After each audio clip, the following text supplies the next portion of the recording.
What's up, everyone? Welcome back to the channel. It's been a very long time since our last installment in the podcast. So I'm very excited to be able to bring to you today a conversation with a good friend of mine, Gayatri Das, and we have Connor Marshman back on here.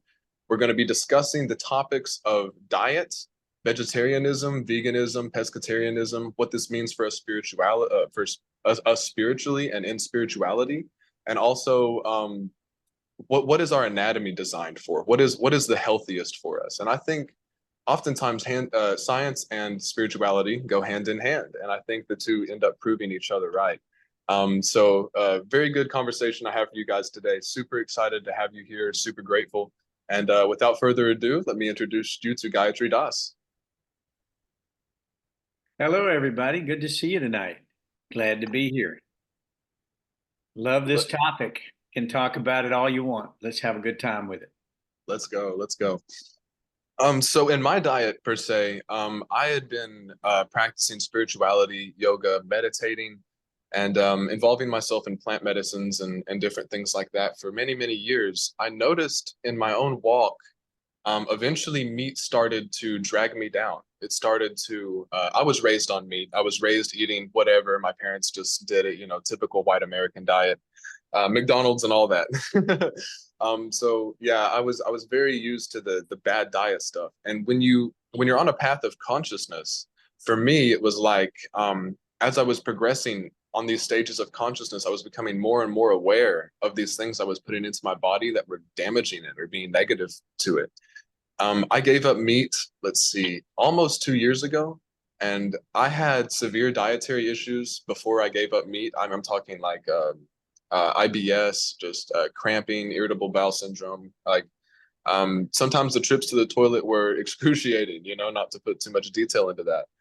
But since I changed my diet, that entirely went away. And that's not something I can say. I went vegan for a little while and I switched back to a vegetarian diet where I incorporated cheese again. Did you notice what was the difference between when you went vegetarian from when you were you saying you went from vegan to vegetarian? Well, I went from omnivore kind of diet to a vegan diet, and then I went to vegetarian diet because it got too expensive for me to hold up the vegan stuff. But what was interesting is there was a dietary issues I had going back with the cheese. I had dietary issues with cheese when I was trying to go back into being a vegetarian and eat cheese again, which was really funny. But I'm not of course against cheese eating. I love queso. That's probably the reason I can't quit. Yeah, queso's fire. Um, but let's see. So as I became more aware of what I was putting into my body, moving along the spiritual path, I as I would eat stuff, I would feel sick for hours after. I don't know if anyone can relate to that. I would feel sick for a very good portion, whether it be like a nauseous feeling from the amount of grease I was eating, or it was even just the meat itself. I felt bad. I felt like it held me down. So many of us in spirituality, we understand that energy, entities, created entities, they hold energy, they hold vibration. And a lot of animals and chickens and cows and pigs are trapped in really tight quarters for their entire lives. It essentially put in concentration camps for animals, live some of the saddest lives of any creature that has ever walked the face of this earth, never get to see the sun sometimes. They know they're being slaughtered. Their entire family, friends, everything around them is being slaughtered. I'm of the very strong opinion that I believe, well, I would call it a hypothesis at this point, that an animal life is as important to an animal as our life is to us. Significance doesn't change as a part of, who it is. It's the life is significant to the ego, and all of us have that created part of us as beings in order to survive. And so basically, without rambling, because I notice I'm doing that a little bit, going back to this, as I was putting stuff in my body, I would feel sick, and I eventually had to give these things up, or I was faced with feeling ill. Um, and I was just wondering if either of you guys can relate to this stuff personally on your walk, or I don't know how long you've been vegetarian for, Gayatri. So, Well, I've been a vegetarian for over 52 years, mm, and I'm 70 years old. I'll be 71 soon. And my doctor says that I've got height, weight proportionate. I don't have any physical ailments of really any kind. I have a little arthritis that kind of runs in the family. Word. I mean, you said you were 70? I'm a little over, so I'll be 71 in February. Man, you look so good for that. I Thank you. genuinely, I would have no idea. I mean, I figured you were around 50 years old. I'm not lying to you at most. So, Well, I live a lifestyle of like a yoga lifestyle. So yoga is much more in harmony with the body, with the mind, with the soul. We interconnected. I practice meditation, mantra meditation primarily, and I try to eat as healthy as possible, just natural food, non-processed food. And I've been a vegetarian. Now, I will say there has been a time where I've been a vegan also for a while. I feel like a vegan diet is a very curative diet. Sometimes if you overeat anything, doesn't matter what it is, it's going to cause you problems. And back to your point, though, when you said when I first became a vegetarian, actually, that was a long, long time ago. I was a musician on the road, and we're eating a lot of fast food. You know how it is. yeah. Not a very good diet. And we're up all night. We're carrying on, as musicians. But I got a hold of a book called The Complete Handbook of Nutrition by doctors Gary and Steve Knoll. And I would recommend that anybody read this because it gave an argument for meat eating and it gave an argument for vegetarianism. Now, at the time, those were the two kind of things. This was 50 years ago or better. And, well, actually, probably better, like 53 years ago, probably when I read that book. And it was amazing the points that were being made because they're all the points that I know that most people want to find out. Well, why would you be a vegetarian? What's the advantage of vegetarianism? What's the difference between how meat affects the human body when it's eaten or vegetables when they're eaten like that?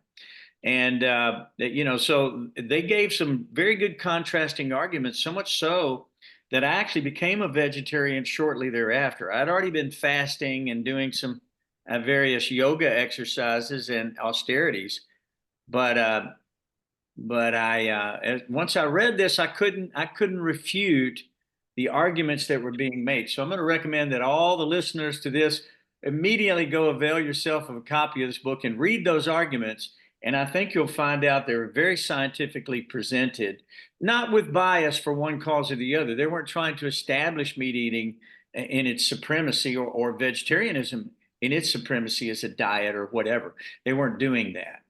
So what I found out for myself personally, because this was your question, and myself is that at first it was difficult being a vegetarian.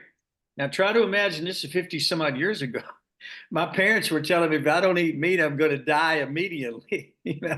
There's no way to live unless you're eating lots of beef and like this. Yeah. You're familiar with what I'm talking about.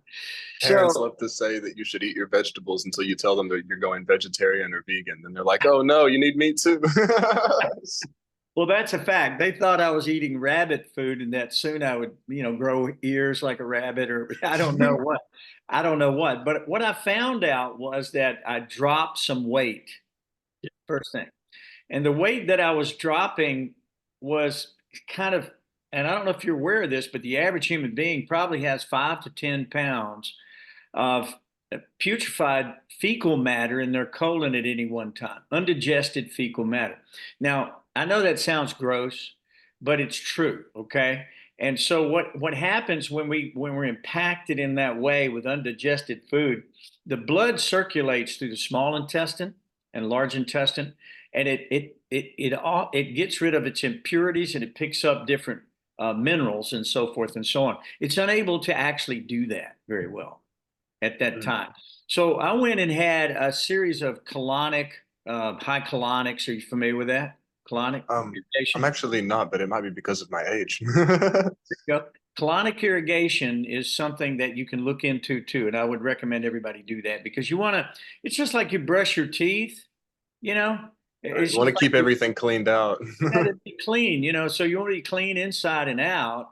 And the average person eating a lot of processed foods or eating a lot of meat and so forth like that, it actually becomes a source of disease if it doesn't fully digest in the bowel and in the small intestine and the bowel.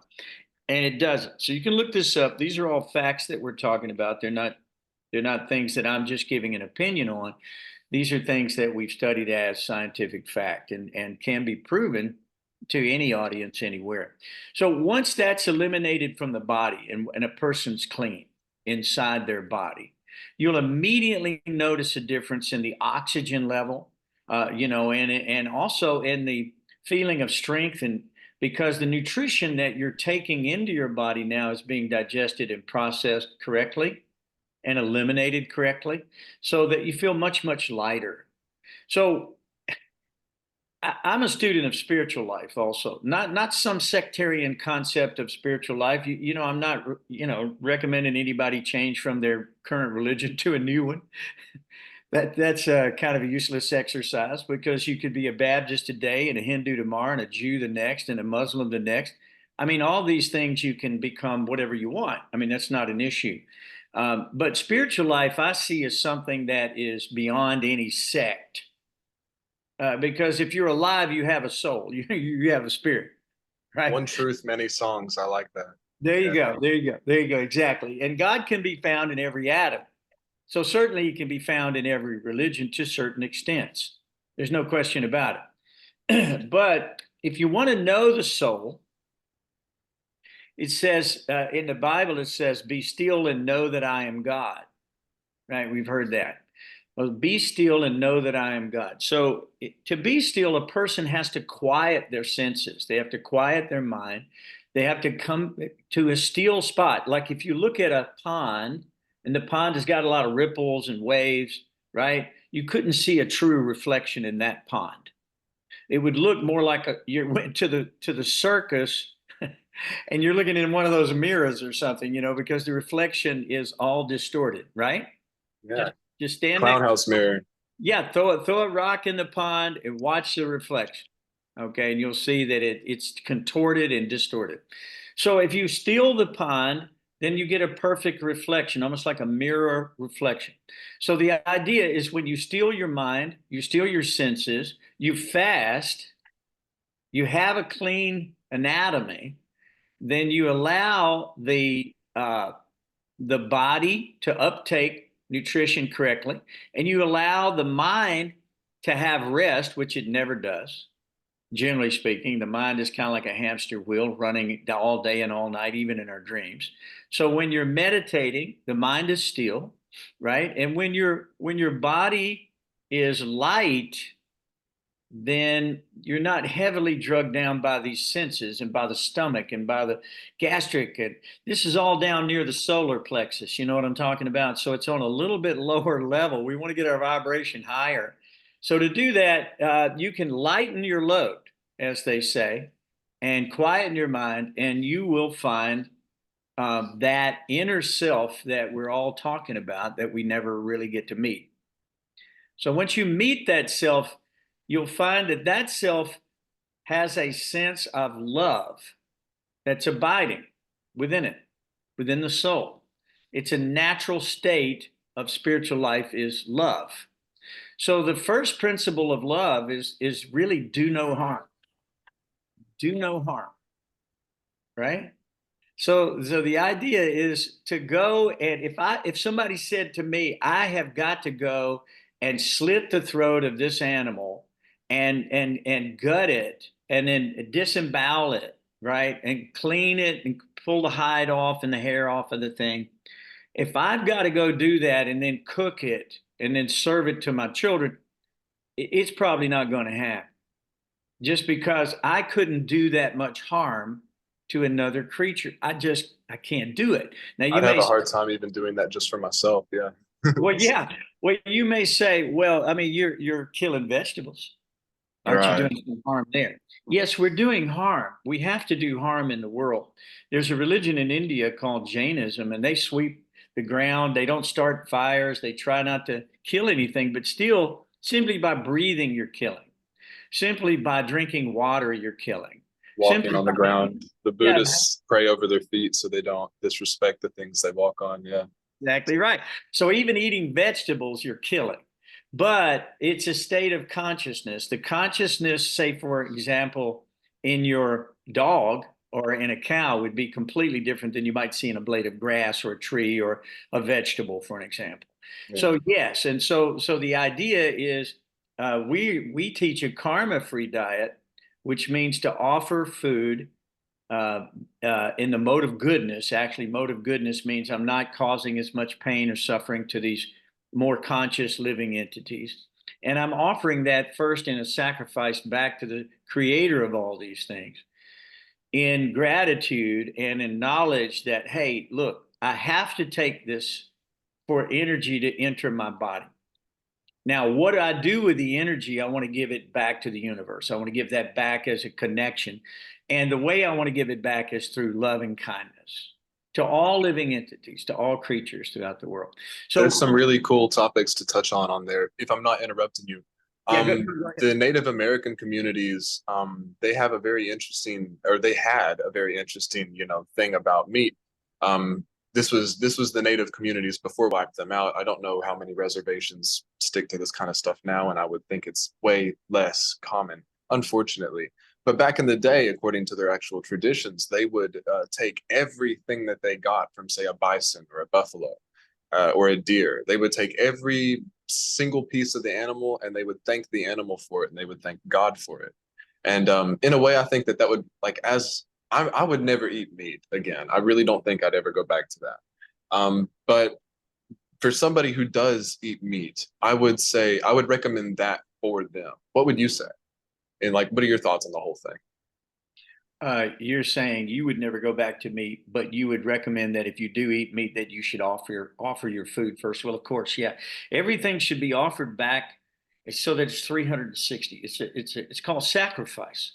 Yeah. In other words, look, when you know that you are loved, for an example, and you enter this self-realization where you know that you are loved, God is loved, like that, you want to offer everything back. You want to show appreciation, you want to show gratitude, Mm. so that, yes, if you're eating meat, you should definitely try to offer that to the Lord, because by doing that you've shown your gratitude. And now I will tell you, though, that even in the Christian faith and some of the ancient religions, when they offer the food, they say, "I take your body as sustenance for mine, and in the next life you may take my body for sustenance for you." So when we understand that prayer, a lot of people go, "Well, maybe not." I'm not Yeah. sure I want to do that, but There's an interesting story about Prabhupada, who I recognize as your guru. right. Um, and it was a very interesting story. He was sitting, meditating, looking at a crucifix on the wall, and someone told him, or he said to somebody who was with him, he said, "Go and get this out of my sight." He said, "These people killed their spiritual master so they could sin." And that was a realization I've come to on my own spiritual walk as well, maybe in a different sort of way than Prabhupada came to it, than Swami Prabhupada. But Well, nonetheless, I've noticed, uh, it's a sacrifice of either your ego or something external from you. You try to, cast it onto something else. Yeah. well, yeah.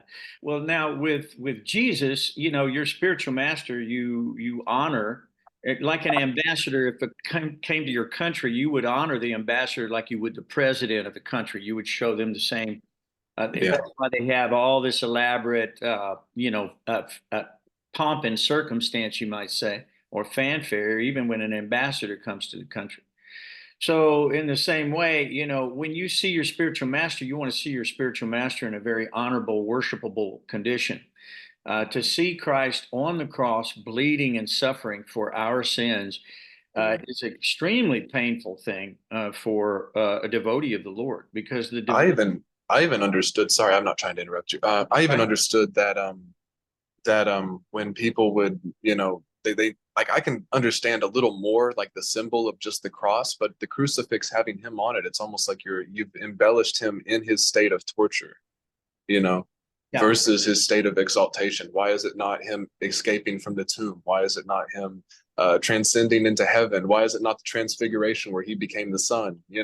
There's all these other examples you could use, but they decided to choose his murder weapon, and I think that's Well, yeah, what they're saying is that hard. solved by of their sins through his death. That's their point of view. Yeah, yeah, Christ said, "Follow me. Take up your cross and follow me. So if you're going to follow Christ, that means you do as Christ did. You're willing to give yourself completely for God as he did. And if you're willing to do that, then you would be following Christ. Yeah. Otherwise, if you just want a scapegoat for your sinful activities, and this man died and now you're washed in his blood, that is probably not exactly what Christ had in mind necessarily. Not at all. That's sort of like a lot of Christian theologians will go into it saying that like the people in Eden, like they all they did was pass the buck. You know, it's like Eve was tempted to eat the apple by the serpent, and then Adam was tempted to eat the apple after Eve. But then when Adam was asked about it, he goes, "The woman did it," and the woman said, "Hey, the serpent did it." And everybody's just going back to somebody else, you know. And I mean, there's different understandings of that whole Garden of Eden story, and we kind of explore them all on this channel because I love everything to do with spirituality. This is a place for all of these topics. But yeah, it's just very interesting and funny to see that. And even Judas, in a sense, you know, he betrayed Jesus, and essentially he couldn't have recognized his own sin if he was doing that. You know, he'd have to be very blind. Right.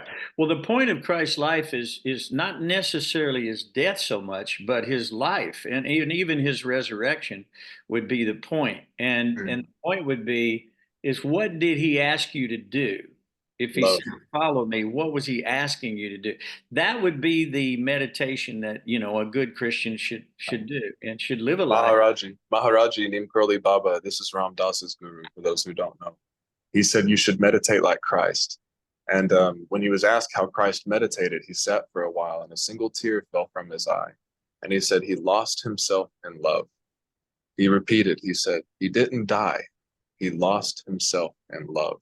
There you go. Because that moment of death, that moment of giving up for the full embodiment of transcendental experience, you know, where apart from the body is the dental. You know what I mean? So Yep. This yeah, is a relationship between God and his son, Jesus. And Jesus wanted to give everything and for his father. And in doing that, there was a great deal of ecstasy that yeah, he experienced. And the closeness of that sacrifice, we can't even imagine, you know, because somebody asks you to give your life, your body, your whole life for God, that's full sacrifice. And at the very end, you might notice that Jesus was not contemptuous or against the people who were even killing him. He asked for forgiveness for those people. So he yeah. showed the right way for us all to live, that compassionate way that we should be living and caring for one another. Instead of meditating on, his suffering, we should be meditating on his pleasure. And his pleasure would be that we would all be good followers. Absolutely. So going with that back to our original topic of conversation, because I think it actually meshes in quite well. Many people argue that Jesus ate fish and other things like that. And what I was just wondering your thoughts on that, you know? Well, that's interesting. Where Jesus was living was right on the Mediterranean Sea in a desert, Yeah.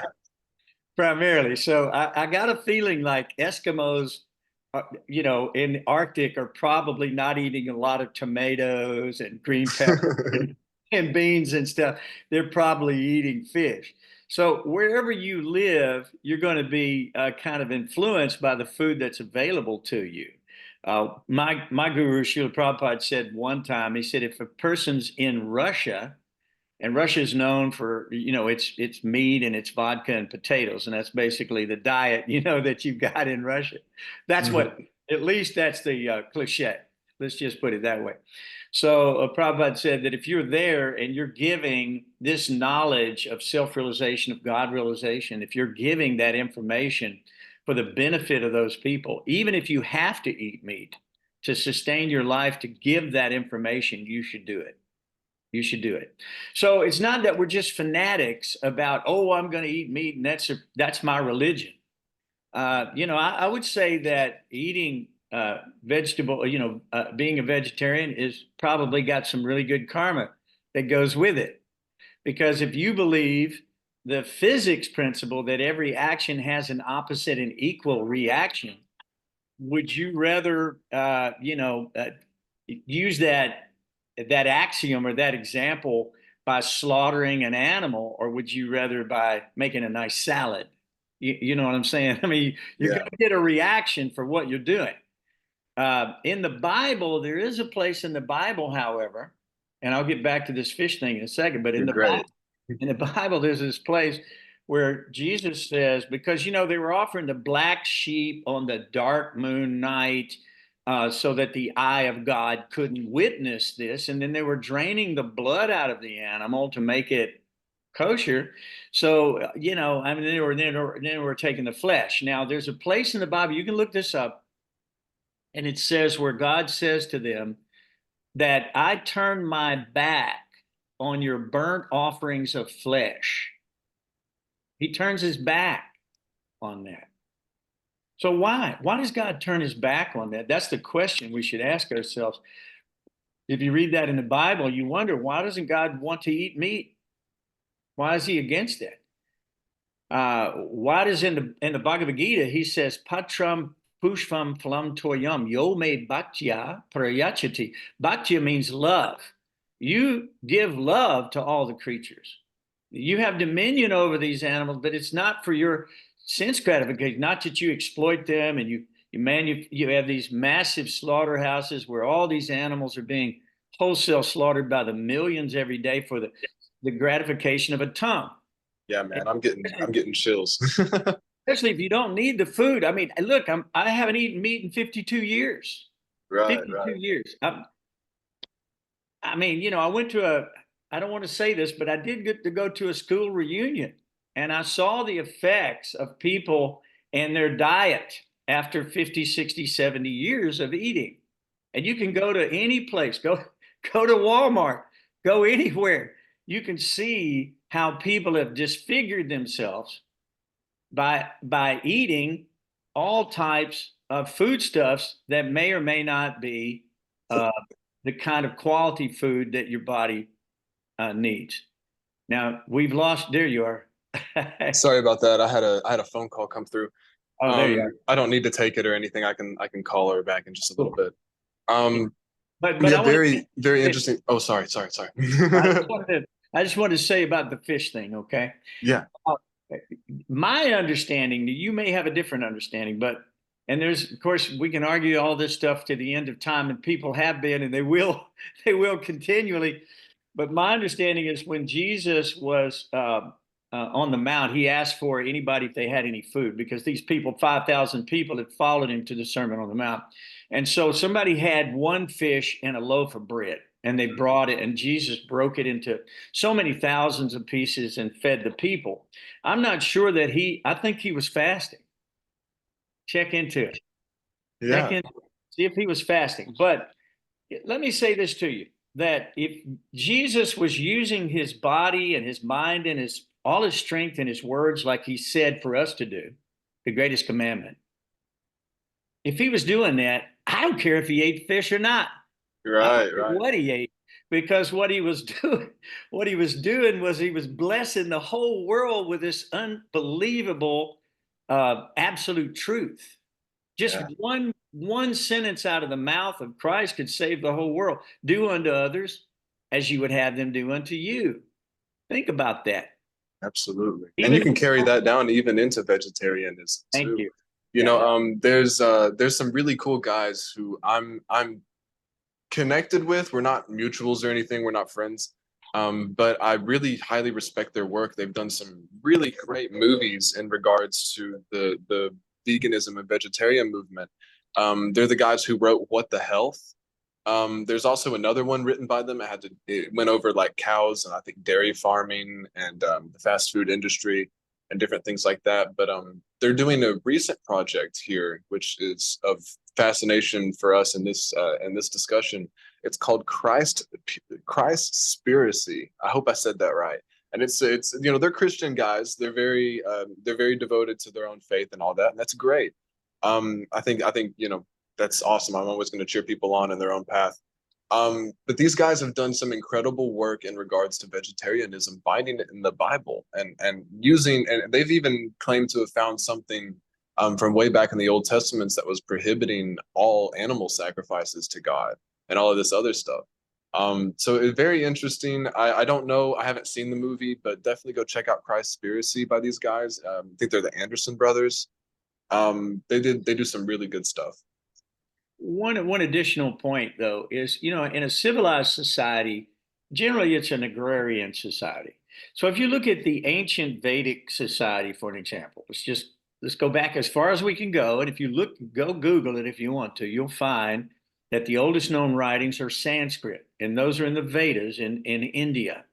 And the information is there. The histories are there. They're called the Puranas. Anybody can look up the Mahabharata. Bharat means this earth. Maha means the great history of this earth. You can read about all the great kings and dynasties, et cetera, and how they lived.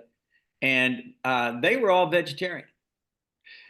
Hundreds and hundreds of million or even billions of people lived on a vegetarian diet for thousands of years. So that's number one. Number two is their whole agrarian situation was based around the cow and the bull, because the bull has the strength to pull the plow, which furrows the ground. You plant the seeds and grow your crops, and mother cow has the ability to give milk. Now, milk is considered to be one of the most nutrient dense foods on the earth, and no question about it. Overdoing milk can hurt you. There's no question. You got to be careful with milk. It's powerful. It's just like any powerful thing. You want to use it. You don't want to use a sledgehammer to do something you could use a pen to fix.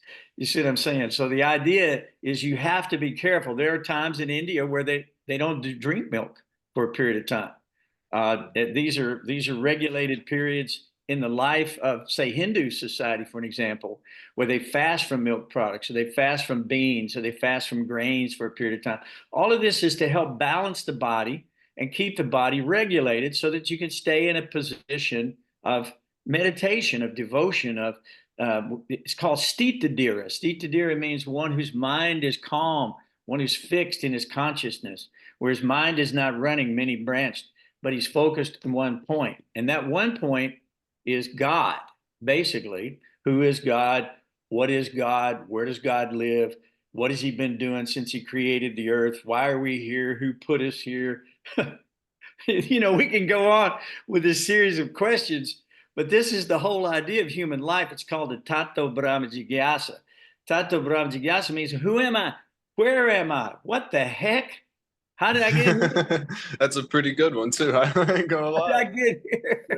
See, Yeah, that so reminds me, some people who celebrate Hanuman Day on Tuesdays, that they'll refrain from eating any kind of dairy or animal products on that day to honor Hanuman. yeah, So, yeah. so that's nice. That's nice. Anything like that is good. So, but the thing I was going to mention to you is your mother gives you milk, and that's your first food, and that's the food that you can live on. So when the mother cow gives milk, her baby drinks the milk. And that's my understanding, that if the mother cow is not protected, the baby will drink so much milk that it will explode its own stomach or kill itself. And the mother, if she's not milked and taken care of, her udder will explode. So these are both ways to cause violence to the baby cow and to the mother cow. And so they're generally domesticated animals based around a civilized society. And we're raised on cow milk. We're raised on the cow's milk from the time of childhood. So after the mother quits giving milk, do you just slit her throat and eat her? That's what they do here in America, unfortunately. I mean, you wouldn't do that to your mother. Right, right. I mean, cows are one of, even if a lot of people don't come from that same religious background or culture, most people who have a head on their shoulders can take a look at a cow and think, okay, herbivore, eats mostly grass, gives butter, plows fields, like you said, gives milk. I mean, with all of those different things, you can have cakes and all, like you were saying, pastries and different things. We were talking before. Well, Um, also, I wanted to mention this too. So in India, after the cow dies, you can use the cow's bones, you can use the cow's skin, you can do whatever you want to, but you don't have to slaughter it ahead of time because you're interrupting its karmic cycle. We're all in a cycle of karma. Okay, it's called a wheel of samsara, and I'm speaking from the Vedas because that's my platform. But because it's the only real absolute truth I've been able to find in the world. I found a lot of relative truths, and they all culminate in absolutes ultimately. And you know what I found in the Vedic literature is the absolute truth. And so what I found is that if you build your society based on this agricultural principle, and by the way, the manure replenishes the ground like that. We're not doing that now. What we're doing now is we're putting artificial nitrogen fertilizers in the ground, Roundup, all kind of stuff goes in the aquifer, becomes part of the water table, goes into the water. It creates algae bloom, and fish are drinking this stuff. So unfortunate that they have animals that are like up to their knees in their own feces sometimes, you know, and it just, yeah, we have super high releases of methane into our atmosphere. And this is, I mean, we're mass farming animals that should have been herd animals, you know, should have you been a know farm animal. they're up to their neck in our feces. You know, yeah, treated, but we're blowing it out in the water. Who would crap in their water supply? Right, right, right. What civilization came up with the idea that I know what we're gonna need to drink the water our children are going to drink it, all the animals, but just go take a crap in it. How about that? Great idea. No, you don't crap where you eat. You don't crap in the water you're drinking. What am I going to go crap in this and then drink it? Yeah, there's That's what natural we're doing. processes. I mean, like if you were to go on the ground somewhere, the rain's going to come through that. It's going to wash through layers and layers of soil, sediment, things that actually filter the water. It's going to go into the groundwater and move into lakes and rivers and tributaries. You know, in fact, many water filters that you're going to buy that are like secondhand, off-market water filters are going to look like the sedimentary rocks because that's what filters the water. Right, So right. yeah, very interesting. Yeah, but you know, there's composting, and then there's an opportunity to make that into a good soil, and then put it on the soil. Put it on the Mm. soil. Put it on the soil. You know, but whatever you put on the soil, ultimately it goes down into the aquifer. So try to imagine. We had a plane here the other day. We're down here near in the agricultural area in Middle Tennessee, and this plane is coming by, and this big cloud's coming out of the back of it, and it goes up, and then it comes back. Big cloud comes in. It's all being dusted, Mm. right? Crop dusting. So you might ask, what are they putting on that? This is a question you're going to want to get to the bottom of, guys. Oh, 100%, 100%. Because the food you're eating is your poison today, unfortunately. The air you're breathing is the poison that you're breathing. The water you're drinking is poison. And you know, everything has been poisoned by our ignorance. Honestly, all we have to do is understand the right way to do it, and then we can have a sustainable world for as many people who want to live here as possible. But one cow, for an example, or you know, one beef cow, particularly, if you have one cow on a piece of land, I think they said you could feed. Now, don't quote me on this, but this is in the handbook. Okay. You can read it. All the Sure numbers are thing. there. You can read it, and it's something like maybe 15 people could eat, right? Maybe 50 people. But if you do the same thing with like vegetables on the same acre, you can feed literally thousands of people. See what I'm So saying? many. So many more people can be taken care of with so much less land. That's why bread was a big thing. It's because they would grow wheat and make wheat into bread. You can make large amounts of bread out of just a little bit of wheat. That's why yeast expands and all that. Right. Um, Going back just really quick to touch on that the topic about the cows. I was going to finish the thought where I was saying that like most people, even if they don't come from that belief system, they can see that the cow gives more than it takes, no matter what. You know, it's not a carnivore. It doesn't ask for much. You know, maybe care as far as milking it and you know taking care of it and allowing it to eat and roam on its own grass. But it's honestly a very good symbol for how we should be for one another. It's service to others. And the sad thing is that humanity has taken this beautiful animal that is a great symbol for how we should be to one another, and they've done what they've done to it, you know. Oh, that's Yeah, why they call them holy cows in India. yeah, yeah. Any mother should be considered holy because a mother is the source of your life nutrition of your body. In other words, if you without your mom you don't exist. Of course your father, you know, he's there as well, but the mother gives the nourishment in the womb for 9 months. She carries you, and then she delivers you, and then she gives you breast milk, and she feeds you and nurtures you and takes care of you. So anybody that's willing to do that, that's considered to be the greatest sacrificial demonstration, literally, on this earth. Mm. Any mother that does that. I've got two little cats that were just born out here from a stray cat before we could get them taken care of. And she is licking them, taking care of them, playing with them, letting them nurse, do whatever she wants to do. She's protecting them against all comers. It is an Wow. amazing thing. So the You know, cat, it's such a thing to think about. Sorry. It's such a thing. I'll let you finish that thought here in just 1 second. It's such a thing to think about that the cat, the holy cow as a mother is a symbol of a sacred mother. Because, you know, if we're using like parallel analogies, we can see that the mother, you know, our Maya, our material universe has been very, you know, mistreated by the same sort of people with the same sort of intentions. Yeah. absolutely, absolutely. Well, you know, mothers are being abused. They should be protected. They should be loved. They should be exalted. They should be honored. They should Mm. be respected, and they should not be defiled. You know, literally in this world by unscrupulous people who would seek to exploit them for whatever personal gain or profit or whatever, you know, sense gratification they're trying to do. Same thing with the cow. You know, I mean, the cow is going to die. If you need the hide of the cow, just wait an extra minute. It's going to be yours without the karma that goes with it. Instead of having these massive factories where billions of animals go in and are literally ruthless slaughtered while they're still alive. I mean, I mean, that's in comparison, what you're saying is such a beautiful difference, you know, like it's almost like the cow's gift to you when it passes away versus something that someone's I'll give you a killing good and stealing example. for. I'll give you a good example. Krishna was playing with the cowherd boys one day in Vrindavan forest. And they're sitting there and they're having lunch, and Krishna's meditating on the trees.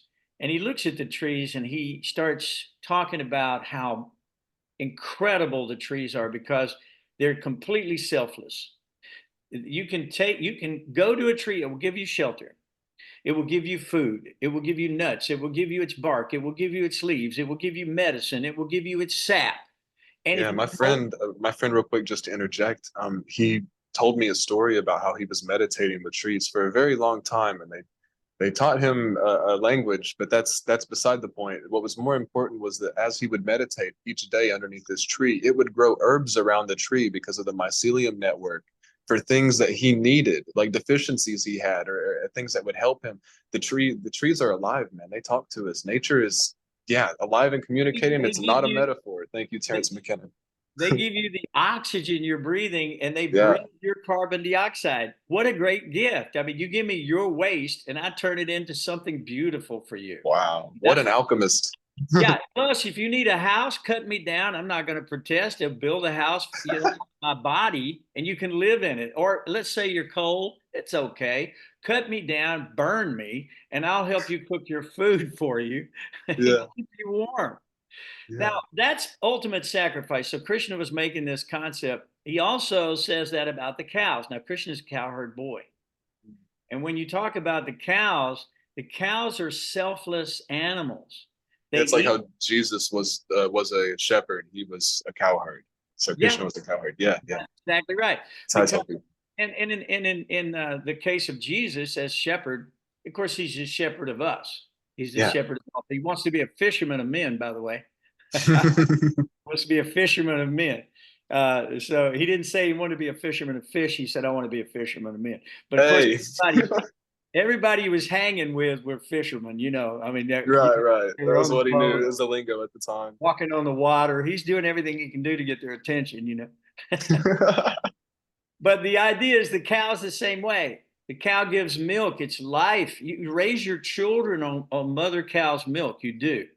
And Yeah. all the cow does is give grass. And by the way, Cow urine and cow stool or dung is antiseptic. Check it out. It's Yeah. 100% sterile and antiseptic. Did you know that? It's the Um, I've only heard That's it. why I've animal. heard it's it vaguely that's why before. it's safe to be put on vegetables, Yeah. That's exactly cow right. manure is sterile because it goes through multiple stomachs before it exits the body. So they do a very good job of digesting their food. Because, when you think about it, cows, they primarily are grazers. They eat pretty much grass exclusively. Yeah. So their body has to really process the grass to be able to get the viable nutrients that it needs. Yeah. So Yep. The that's four that's stomachs, right? If I'm right, they have four stomachs, I think. I think so. And they chew the cud Yeah. too, and then they do it again and again and again and again. Oh So yeah, yeah. this whole process of taking green grass and turn it into milk for you to feed your children and have yogurt and butter and ghee. Ghee is considered a perfect food. Chanakya Pandit, who's a great sage in historical times, he's kind of like Confucius. He said, "Get ghee. Do whatever you have to do to get it because it creates finer brain tissue." But like in temples with Shiva lingams or any sort of murti, really, they'll offer ghee and butter and milk and water and all of these other, because they're very good for you. Well, ghee is necessary for the sacrificial fire. Mm. And so the sacrificial fire is where you offer whatever it is that you have in sacrifice to the Lord, right? I mean, sometimes at these yoga festivals, what we do, people will write down something that they're dreaming of or they want or they feel like it would be the next step in their life. And they put it on a piece of paper and they place it in the sacrificial fire and say a prayer over it, like that. Or they may take something unwanted and put it on there and throw it in a sacrificial fire to get rid of it. So the sacrificial fire in India only burns with ghee. That's the item. Ghee burns. Ghee, Mm. yeah, it ignites. And so the sacrificial fire in India is always ghee, like that. Quite interesting. Quite interesting. Yeah, I don't think they So had gasoline or anything at the time. right, right. That's actually really interesting because yeah, that would how well does it burn? Does it burn like gasoline or Uh, alcohol or yeah, no, yeah? it burns great. As a matter of fact, they make Word. they're having Deep Dawn. It's called Diwali, which is Ram Chandra's big festival, which is coming up this weekend on Saturday. Ram ram. There'll be 1 billion Hindus celebrating that, by the way. And I see your picture of Ram and Lakshman and Hanuman right there. Is that right? Yes, sir. Yes, sir. That is Oh, from that's Lakshman, beautiful. Sita, and Hanuman. Yeah, Sita Ram, Lakshman, Hanuman. So they're having their big festival. It's called Diwali, and they're offering lamps, and the lamps are cotton with ghee, and then you light it, and it burns just fine. Oh, I need me one of those. I have to go to Yeah, this festival somehow. I we'll have get you to. straightened out. Ramayana is my thing.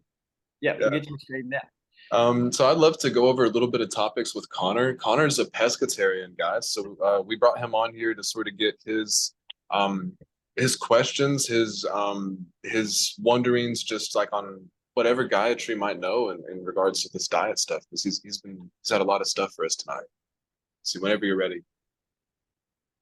Well, I'll start off by just talking a little bit about my kind of food journey because when I was going down my spiritual path, I didn't necessarily think that changing my diet was going to be part of it. That was honestly the last thing that I was thinking about is, oh, I'm probably going to need to change the foods that I eat. But what's interesting is that when you work with certain devas, they, encourage you to stop eating meat. And they make it really a lot easier for you to make that choice because when I started to consider the idea of just going without beef or poultry, it immediately the thought came to mind was, well, what am I going to eat? Like, because I feel like as an American, so much of our diet is based around meat. It's like the main Conditioned, yeah. piece of the meal. and everything else is just kind of superfluous. So that was kind of a big thing for me to realize that there are so many things. I know it sounds kind of basic to say, but there are so many things to eat besides meat, and really, if you even put a little bit of effort into it, it's not nearly as hard as you think that it's going to be, because it turned out not to be that intimidating. And so, yes, I have made the choice for now to just be pescatarian because I feel like that's a good compromise.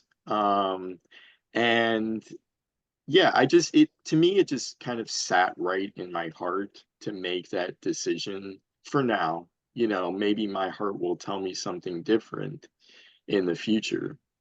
But for now, that's kind of where I'm at on my journey. And I've been pretty loyal to that overall. There was maybe a couple instances in the past year or so where I went over to somebody's house and I think that they had made chicken or something. And I don't think I'm ever going to be the type of dogmatic person that's going to be so entrenched in my perspective that I'm going to decline a meal, because to me, the hospitality of offering a meal to somebody and then rejecting that is like kind of goes against my moral code. So at least when I'm on my own time and I'm making meals for myself, I'm loyal to this kind of pescatarian stance. So that's kind of where I'm at. And yeah, like it's not something that I've given a whole lot of thought to. And to be quite honest with you, I'm not even fully sure if I can say that it's fully just for religious reasons. I just truthfully don't like working with meat. Like I've always kind of had a phobia of working with raw meat, especially chicken, because I'm very worried about, like salmonella. And so I kind of treat my kitchen like a hazmat. And it's just like, to me, it's like, man, is all this effort really worth it? Like you don't have to be this obsessed in fear about eating a vegetable, like that you're going to get some sort of bacteria. Not saying that it doesn't happen, but it's a lot less likely to happen. So that's kind of my Especially if you wash your perspective. vegetables. Yeah. In a nutshell, that's my perspective. So, Awesome. I'd like to hear what you have to say about that, Gayatri. Oh, well, I mean, everybody has their own choice of how they want to go about their life, and Absolutely. everybody lives their life according to their own realization. This is no strict dogma. We're not going to become the vegan teacher, guys. Right, So, right. And a lot of people who think they've found the perfect way for everybody, uh, you know, many times they change their opinion throughout their lives anyway. So, and I found out until you come to what you regard as the man, this is it moment, where you're like, I got it, right? Not to say you close your mind off, you're listening to everybody. There's no fear. There shouldn't be any fear of any of it because we're all willing to listen to what anybody has to say, but then you have to determine for yourself what's best. So, in some cases, like we were talking about earlier, you and I were, Nate, medicine may have all kind of stuff in it that you wouldn't normally just eat for a meal, but it may be in your medicine. It may be in your, like Ayurveda, for example. They use a lot of stuff that otherwise might be poisonous if it's not used in the right way or whatever it might be. So in the same way, food shall be to you as your medicine, right? So if you look at food and you see how it fits, like you were just saying, how it made you feel. See, that's important. How does food make you feel? First of all, you got to come to that realization. And then second of all, you have to think and see, would I participate in how this came about, how this food went from farm to table? What was the process of how that happened? Okay. You said you were being detailed. Well, you should be detailed. Whatever you are, what you eat. You are what you eat. You are what you think, also, so in your mind, I think, therefore I exist. I exist in a certain way because of what I think. So you have to feed your brain good food, just like you have to feed your body good food. You don't want to put pollutants in there. You don't want to put vile, contaminated, bacteria laden, or, greed, lust, envy, animosity, hate, jealousy, murder, all that going in the brain on both sides all day, on television, on the day, people are looking at this stuff constantly. So it shouldn't be surprising when we see things happen in society that perplex us, right? Like mass shootings. See, violence breeds violence. It just does. I mean, there's not much you can say about that. Karma means when I hit something, okay, if I throw a ball against the wall, it's going to bounce back to me exactly in the same volition, direction, everything the way I threw it. Exactly how I threw it is coming back to me. So karma means come around. So what is it you're doing? What is it you're ingesting? What is it you're thinking? And why? Those have to be questions. So in the Vedas, it says there's food in the mode of ignorance, food in the mode of passion, food in the mode of goodness. So if foods in the mode of ignorance are characterized by being putrefied, filthy, generally unclean, or they may be contaminated in some other way, polluted in some way. They may have a foul odor like that. Pungent, real bad, pungent, bitter kind of, not say sometimes bitter can be very healthy, but you understand what I mean. So mode of passion food is generally characterized by hot, real salty, real super sweet, real something that you can't get enough. Like they say, the Lay's potato chip, you can't eat just one because it's got 230 milligrams of salt on the thing. So I thought it was interesting because the dynamic between these different modes from the Vedas and the way we interact with food. For example, I believe you told me before that animals mostly exist in the realm of like passion, desire, right? They go after like instinctual desire. Is that right, or are they lower? Oh, mode of ignorance primarily. Mode ignorance, okay. Yeah. I was just trying. I read something today on how their palate, their tongue palate, like for a wolf or a lion or something, is designed to pick up the amino acids versus ours, which is designed really for glucose. It's designed to taste sugar, so Yeah, or well, natural sugars. I find that to be very, very interesting. And the thing about it is, is like when you look at the food in the mode of passion, it's food that, well, and I would say that lions or many predators might be more in the mode of ignorance, passion. You can bleed from one to the next. It's just like when you make a color, it's not all pure white. It could be blended green and yellow and red and blue, and becomes different colors as you go along. So these Right. three. I guess you could be technically passionate if you're a tiger and you're trying to go attack an antelope. You could be passionate about that. Maybe. Is that right? Yeah. Yeah, you're very Okay. passionate. Okay. You're very passionate. But human life is characterized as passion because it's a place of trying to enjoy unlimitedly the five senses, which include the mind. So what happens is whatever sense the mind fixates on or obsesses with, it becomes basically obsessed with, and therefore it develops a sense of lust. And that lust is passion. And so that passion means I crave it. I got to have it. Without it, I can't be happy. And generally, in the mode of passion is characterized with great happiness in the beginning and great misery in the end.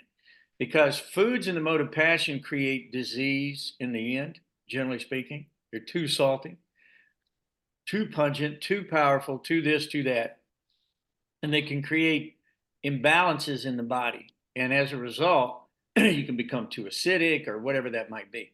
Now, to move on, the mode of goodness food is generally food that is a pleasant, it's violence free for the most part, virtually violence free, right?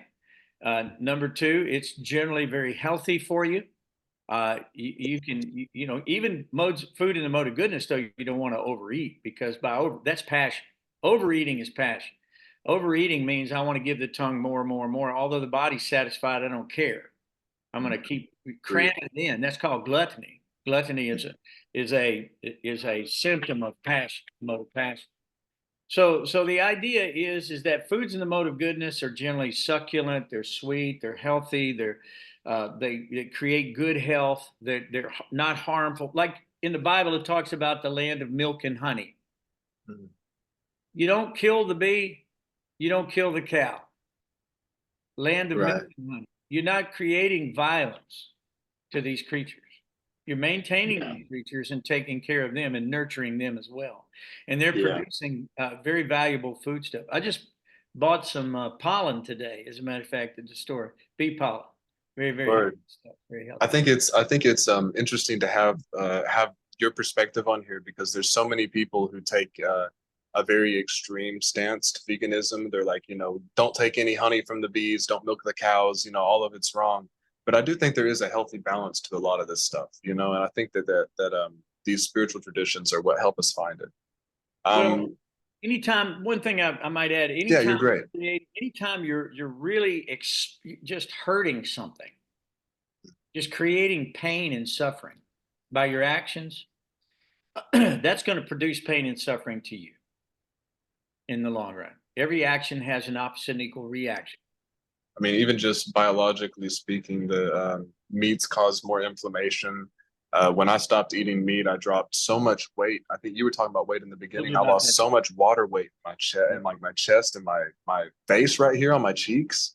Like I didn't even know I had like thin cheeks like that until I actually did the vegan diet first. I had a really chiseled like cheeks or whatever then, and then I started eating cheese again. It got a little more, but it wasn't nowhere near like it was before, man. I have an actual shape to my face. It looks defined. And I had like baby fat or something before. It was like I just couldn't shed it. And I wanted to go loop around to what I was talking about at the beginning of this.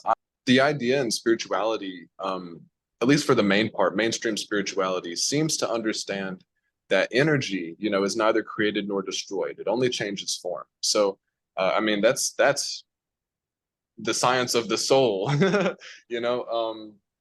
But because of that, these animals, whether they're pigs, sheep, cows, goats, any kind of animal they're using for meat, and they experience these horrible lives where they're tortured, they exist in a really bad place, and there's a lot of harm going on to them, and they're not living any kind. I mean, they never see the sun. Imagine an animal that don't get to see the sun. They don't even get an option in it. They didn't even ask to be here. And you're ingesting that energy in you when you eat animals that have been through that. Now, there's some people who take farm raised animals or grass fed beef or something like that. I mean, it's a little different, but I mean, with at least in accordance with everything we're talking about here. But um, but yeah, it's just you can't really escape the vibration. The vibration stays in the meat. You're eating. A lot of people say, "Well, I want to eat, a bunch of meat like the lions and the tigers eat meat because I want to be big and strong." Well, gorillas are mostly herbivores, and like across the entire species. So are elephants. Lord, one of the biggest animals on the entire planet, probably the biggest animal on the entire planet, uses grass and herbs to feed its giant muscles. I mean, we're using you're trying to go further away from the sun and the food chain to get more energy. It's not working. Well, comparison that you're talking about, the lion's colon is very smooth and short. Yeah, very short. Ours is long. It's designed to absorb a lot of nutrients. It's like 38 times the length of whatever the body or whatever it is. It's massive. Also, their body is completely acidic. They don't sweat. Your body is alkaline and you sweat. The other thing is that their situation is it passes through them fairly quickly, in that situation. I don't think that works that way with us. So it's a whole different thing. We're more of a omnivore because we can pretty much eat anything and survive. But really, if you look at what the body is, it's probably as close to as an ape or a monkey. And some of those are primarily almost fruitarians. They'll eat some proteins here and there, or insects or things like that from time to time. But like you said, with the ape, it's very humanoid. being, and it's as powerful as anything you can imagine. So Yeah, I mean, a argument gorilla can. you have to have, yeah, the argument that you have to have all of that. There's protein in beans. There's protein in grains. There's vitamin B12 and iron in black beans. So And milk products are full of proteins. Even avocados have everything. There's protein to be found. It has to be in a holistic state to be used by the body. But one thing I wanted to mention about our friend who's a pescatarian. absolutely. Want to make sure that whatever you're eating, you know where it's coming from, because if you look, you can find out that some of the farm raised fish, they're literally floating in their own excrement. I mean, Yeah, and mercury, all these other things. so many things like that. So you better check that out. The other thing is overfishing in the seas for profiteering is rampant, and we're destroying our oceans. And also just even people are growing crops like corn and soy like that for animal feed. They're destroying the soil. There's no more nutrient in the soil. So the food that we eat, even if we reclaimed it for vegetables, would probably be minuscule on their nutrient content. So we got to understand where things are coming from, where they go back to. I mean, if we're going to use something, we want to recycle it. If we can recycle it, always we want to recycle it. And I'm going to go for the more renewable energy sources. yeah, let's do sustainable stuff here. Right now, I heard the other day that we're using about 2 to 3 Earth planets worth of resources for the people that are living here. Phew. And we have one Earth, so we're over. Well, man, I'm kind of at the moment I'm riding a scooter back and forth to work, so doing my part. Let's go. You're not leaving a carbon footprint, are you, buddy? Right. Well, at least not currently. Hopefully, eventually we do get that car back up and going. But this is working for now, guys. Make do. Get a bike. Get a Prius. Get an electric bike. Let's see. I want to check I'm on 4%. So before we cut this off and wrap it up, I do want to actually ask you to come back at some point. This was a great conversation. Maybe do a part 2 and just get more into depth of all this stuff. Yeah. This was really good. It's golden, man. But it's interesting. I want to talk about. There's some people who bring up some stuff I've talked around online, and there's people who bring up some issues about like moles or groundhogs, mice and voles, etc., who go around areas where people are planting a lot of plants, for vegetarians or vegan people. And the way that they either spray the crops or harvest them is quoted to be like horribly damaging to these animals. And it's almost, the argument is that it's just as bad to eat plants because it kills just as many animals in this agricultural sort of farming way as it does to eat animals. So the way that we're doing it, it's not permaculture. The way we're doing it is not sustainable. The way we're doing it is we're cutting everything down, every species down at 500 acres, and then we're planting soy, and then we're putting all kind of nonsense on it. This is the same damage we're doing with the Amazon. That is rape. That's monoculture rape. We're raping the land. I like how you put that. It's true though. It's true. And it's not sustainable, because what happens is that crop, I mean, they do rotate their crops so they can try to keep some nitrogen or whatever in the soil, whatever it is. But the idea of permaculture is that the bugs and the mice and stuff, they have their natural food they like. So if they have plenty of that available, that's what they're going to be eating. Like in India, they put out a bowl of rice at night, and the mice and whatever comes there eats that instead of eating the cloth for the merchant. That's interesting. Yeah, like there's monkeys. They don't just kill the monkeys. They give the monkeys some food, and then the food they don't bother them. I would love to see a real life monkey. I've seen videos of people in India and like monkeys just hanging from trees. That'd be so crazy, man. I've seen them in zoos and stuff, but not like. But it is interesting because just statistically wise, a vegetarian, I believe, if I have the numbers right, a vegetarian, and I could have them wrong, I could have doubled them or something, but I think I have them right. You can look me up to make sure. Is that vegetarians save, I think, 30 or so odd animals a year, more than people who aren't vegetarian. And vegans, I think they say they save up to like 60 a year. And so that's, I mean, you know, that's quite a number. You got 10 people going vegetarian, and you kill, you know, a few moles, unfortunately, while harvesting this stuff. It isn't sustainable, like you're saying. But I'm just trying to like play devil's advocate for the sake of the argument here. Um, that's yeah, it's wrong both ways. You get me?